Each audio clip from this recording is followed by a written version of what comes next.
Là, il est en train de se passer un truc super intéressant. Tu viens de cliquer sur cette vidéo. T'aurais très bien pu cliquer sur une autre, mais non, t'as décidé de te perdre sur ma chaîne. C'était sûrement ta destinée, qui sait. Et bah laisse-moi te dire une chose, après cette vidéo, tu ne verras plus le monde comme avant. Ton état de stress va en prendre un coup.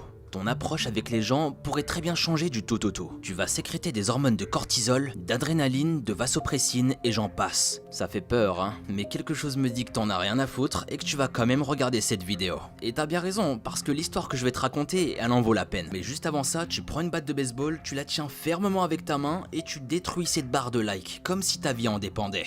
Me juge pas, faudrait pas énerver Mogo Junior. Hein, t'aimerais pas énerver Mogo Junior? Ah mais je vous vois venir dans les commentaires, le mec est complètement taré avec sa batte de baseball. Enfin bref, dans cette vidéo j'ai caché un prénom, si tu le trouves, viens me le dire sur mon Insta Mogota-sama.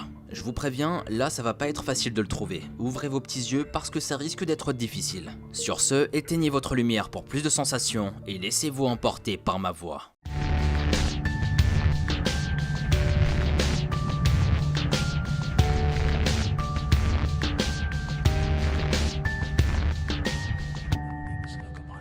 Je m'appelle Robin, j'ai actuellement 16 ans, mais mon histoire s'est passée quand j'avais 15 ans. Dans la vie, j'aime le sport, faire des soirées entre amis et j'aime beaucoup dessiner. Je dessine des mangas, mais je fais aussi du réalisme et des paysages. On dit souvent que je suis plutôt doué pour ça. J'ai déjà dessiné ma ville, mais aussi mon lycée ou mes animaux. Ensuite, je mets tout ça sur internet pour avoir des avis. Vous savez, ce genre de forum où vous vous inscrivez avec un pseudo bidon suivi de quelques chiffres à côté. Je suis en seconde dans un lycée général. J'habite en campagne, mais vraiment très loin de mon lycée, à environ 40 km. Mon bus le matin passe à 6h30 et mon bus du soir est à 18h10. Comme à mon habitude, en milieu d'année, je prenais le bus le soir à mon arrêt, qui se situait à une centaine de mètres de mon lycée. Cette journée-là, j'avais terminé à 17h, donc je suis allé dans un parc à côté pour dessiner. C'est au bout de 30 minutes que je me suis aperçu que quelqu'un était derrière moi en train de me fixer. Il se situait à 5 ou 6 mètres, donc ça me choquait pas plus que ça. Surtout que j'attire souvent les regards en dessinant. Une fois mon dessin fini, je me suis dirigé vers mon arrêt de bus. J'arrive un peu en avance et j'attends tranquillement l'arrivée du bus pour rentrer chez moi. J'attends 3 minutes, puis je le prends comme à mon habitude. Et c'est là que tout a commencé. C'était le début des problèmes. Juste derrière moi, il y avait un homme que je ne connaissais pas et qui m'avait observé dessiner juste avant. Il se trouvait juste derrière moi et il m'a suivi pour prendre le bus. Il devait avoir environ 40 ans, je pense. Il avait les cheveux blonds, avec un visage sans expression,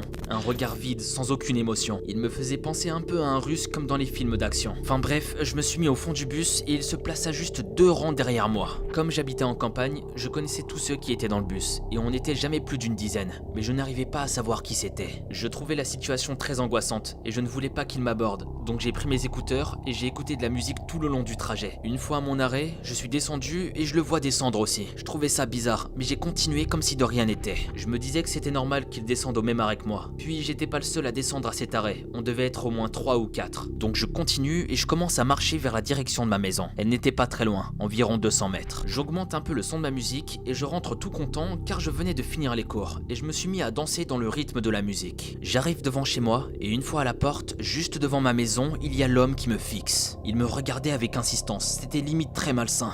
Pendant 3 secondes, il y avait un gros silence. Je le regarde, il me regarde, puis je me mets à lui parler. Je lui dis bonjour avec ma voix qui tremblait. Il m'a fait un sourire forcé en me saluant avec la main. Il était juste à 2 mètres de moi. Il était vraiment imposant, le type d'homme qui fait froid dans le dos dans la rue. Je saurais pas l'expliquer, mais il y avait un gros malaise. Et là, soudain, il me sort la phrase suivante. En plus de dessiner, tu sais danser. Alors je lui réponds en rigolant, mais pas du tout, je sais pas du tout danser, mais n'importe quoi. Puis je me suis dit, mais comment sait-il que je dessine?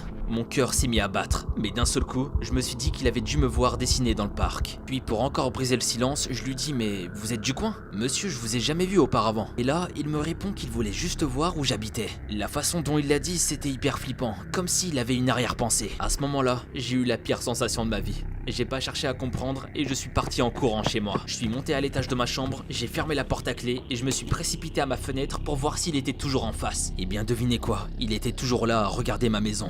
Quand il m'a aperçu à l'étage, il était en train de me fixer. Il a sorti quelque chose de sa poche, je crois que c'était un carnet. Il a noté quelque chose puis il est parti. Il a disparu dans la nature, comme si de rien n'était. Je ne suis pas allé au lycée le jour suivant, de peur qu'il soit dans le bus. Je pense maintenant qu'il avait dû voir mes dessins sur internet et qu'il connaissait les endroits que j'avais dessinés, tels que mon lycée et ma ville. Depuis ce jour, j'ai arrêté de poster des dessins sur n'importe quel forum, surtout avec des détails qui pourraient me localiser. Qui sait ce qu'il aurait pu faire ce jour-là, ce qu'il avait derrière la tête. Je pense avoir eu beaucoup de chance. De nos jours, on peut tomber sur tout et n'importe quoi.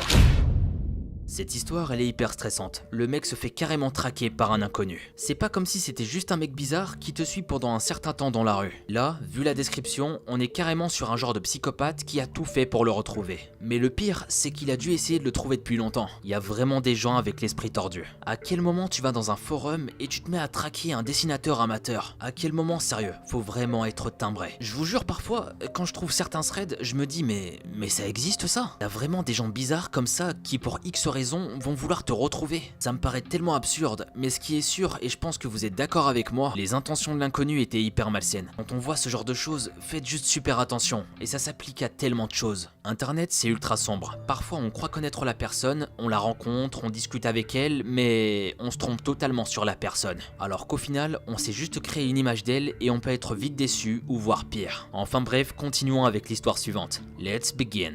Je m'appelle William, j'ai 24 ans et depuis plus de 10 ans je fais du surf. Depuis peu je suis devenu pro et je vous raconte pas tout ce qu'on a fait pour célébrer ça, une grosse fiesta. Pour préparer les championnats du monde qui allaient arriver, j'ai décidé de m'entraîner dans les meilleures conditions. Direction Puerto Escondido au Mexique, car c'est l'un des spots les plus réputés, c'est l'un des meilleurs. Directement après avoir atterri et trop impatient de pouvoir surfer dans cet endroit, je prends un taxi direction la plage. J'arrive sur cette plage et c'est magnifique. Toutes les conditions sont remplies pour que je puisse m'entraîner. Le surf chez moi, c'est une histoire de famille. Mon grand-père, il y a une dizaine d'années, était un jeune espoir du surf français. Il surfait avec une aisance, c'était incroyable. C'est ce que j'ai pu voir dans les quelques vidéos qui ont immortalisé ses exploits. Enfin bref, j'enlève mes vêtements et je fonce dans l'eau. Et autant vous dire que là, c'était pas du tout la même sensation qu'en France. Je saurais pas comment l'expliquer, mais c'était totalement différent. J'enchaîne les figures, take-off, snapback, je tente tout ce que je connais. Je décide de rentrer pour me reposer et reprendre le lendemain dès l'aube. Dès mon réveil, je sens que le temps est plus frais, mais franchement, ça me dégonfle pas. Je me dépêche et je retourne à ce spot incroyable. Donc je me lance et comme la veille, je tente des figures. Puis au bout d'un moment, un peu épuisé, je m'allonge sur ma planche et je me laisse porter par le courant. J'étais pensif. Je repensais à mon grand-père et à l'arrêt brutal de sa carrière. C'était pendant une compétition. Il a eu un accident et depuis ce jour-là, il a perdu sa jambe. Et depuis ce jour, il n'a jamais pu remonter sur une planche. Mon père a lui aussi pratiqué un peu de surf,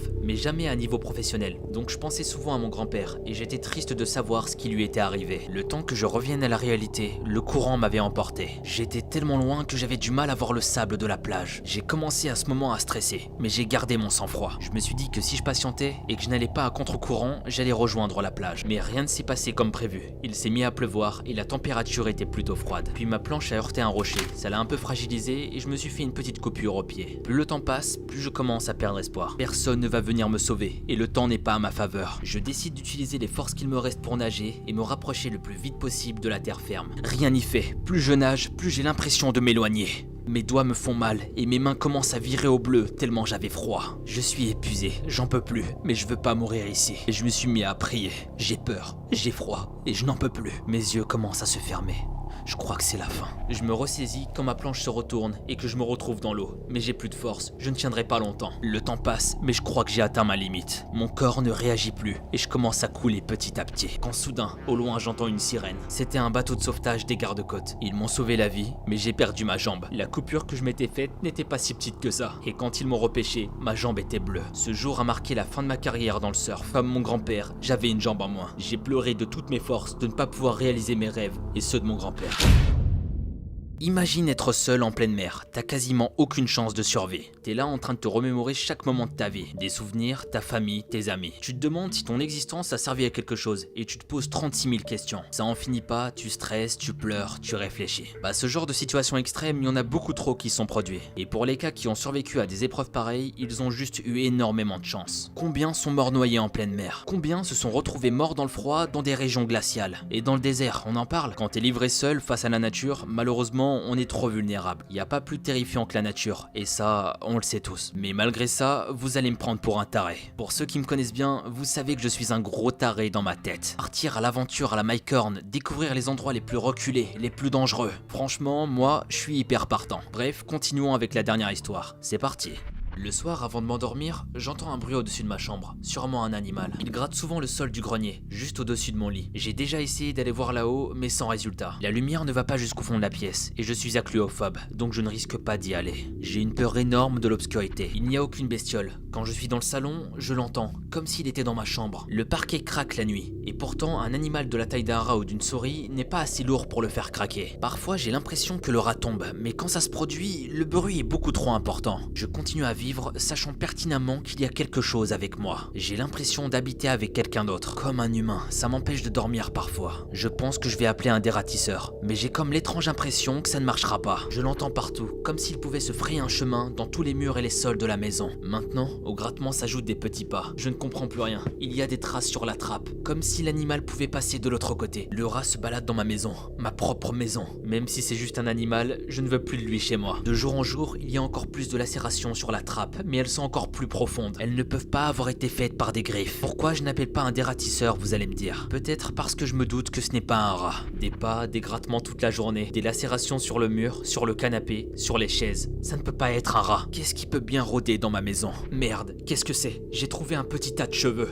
de toutes petites mèches de cheveux. Je vais les apporter à la police. Ça fait 2 jours et les analyses n'ont rien donné. Cette nuit, j'ai entendu des bruits en bas. Les tiroirs s'ouvraient, se refermaient et se réouvraient. Quelque chose était en train de marteler les vitres. En rentrant chez moi, ma maison était dévastée. Les portes, les murs, les meubles, tout était lacéré. Nous sommes en hiver, donc la nuit tombe vite. Après le dîner, j'ai regardé la télévision en espérant tout oublier. Mais malheureusement, je n'ai pas réussi à dormir. Les bruits venaient de la salle de bain. Je suis resté dans mon lit. J'avais peur, j'étais totalement paralysé. Je me suis réveillé en pleine nuit et quelqu'un respirait. Quelqu'un respirait dans mon oreille. Il y avait des pas dans ma chambre et je n'ai pas osé allumer la lumière. J'ai entendu mon piano aussi, comme quand on laisse passer sa main dessus. Et d'un coup, j'entends la porte de mon placard qui commence à claquer. Je n'ai pas osé regarder dedans. Maintenant, je sais que c'est pas un animal qui est dans ma maison. Je viens de rentrer du travail et la porte d'entrée était ouverte. Je suis pourtant sûr de l'avoir fermée. J'ai même vérifié 2 fois. Ma maison était encore une fois saccagée. Il y avait une odeur nauséabonde sous le canapé. Je n'ai pas osé regarder, j'avais trop peur. Vous pouvez me dire que je suis un froussard, moi j'appelle ça de la prudence. Avant d'aller dormir, j'ai entendu la trappe qui mène au grenier et la porte du placard grincer. Ensuite le piano, puis une respiration et une voix grave qui m'a dit « À bientôt, dans tes pires cauchemars ». La police a retrouvé quelques jours plus tard le corps de la femme. On lui avait coupé les pieds et calciné les jambes. On avait épluché sa peau à partir de sa tête et vidé l'intérieur. Elle n'avait plus ses boyaux, ni ses organes, ni plus aucune goutte de sang. La police avait également trouvé que la femme avait été signalée disparue. Les dates données correspondent à l'évasion d'un homme dangereux de l'hôpital psychiatrique proche de la ville. Les enquêteurs ont trouvé ses empreintes un peu partout dans la maison, mais nous n'avons actuellement pas plus d'informations sur cet homme. Nous savons juste qu'il maîtrise l'art du déguisement et qu'il s'introduit dans les greniers des maisons qu'il repère en avance. Il a l'air de choisir des proies faciles, qui vivent seuls. Alors faites attention au bruit que vous entendez avant de vous endormir. Il pourrait très bien passer la nuit avec vous. Sérieusement, regarde-moi dans les yeux. Est-ce que tu t'attendais à une telle chute? Je pense que tous ceux qui regardent cette vidéo et qui possèdent un grenier, vous allez galérer à dormir ce soir. Si vous entendez des grincements, des petits bruits juste en haut de votre maison, posez-vous des questions. J'ai pas envie de vous faire peur. Non, c'est pas mon but. Mais vérifiez parce que on a tendance à beaucoup trop faire confiance. Après, faites ce que vous voulez. Moi, j'aurais prévenu. Après, si vraiment vous avez peur, faites comme moi et habitez dans un appart. Le problème sera réglé et dormez toujours à côté de votre petite batte de baseball. Enfin bref, pour tous ceux qui sont encore présents, j'ai une petite question pour vous. J'ai envie de vous connaître. Et ouais, y a pas que moi qui dois donner des infos. Dis-moi sur mon Insta Mogota-sama en privé, qu'est-ce que tu fais dans la vie? Ça m'intéresse. J'attends vos messages et je suis sur mon tête juste après cette vidéo. N'hésitez pas parce que je réponds à tout le monde. Sur ce, je vous dis à la prochaine pour une nouvelle vidéo. C'était Mogota.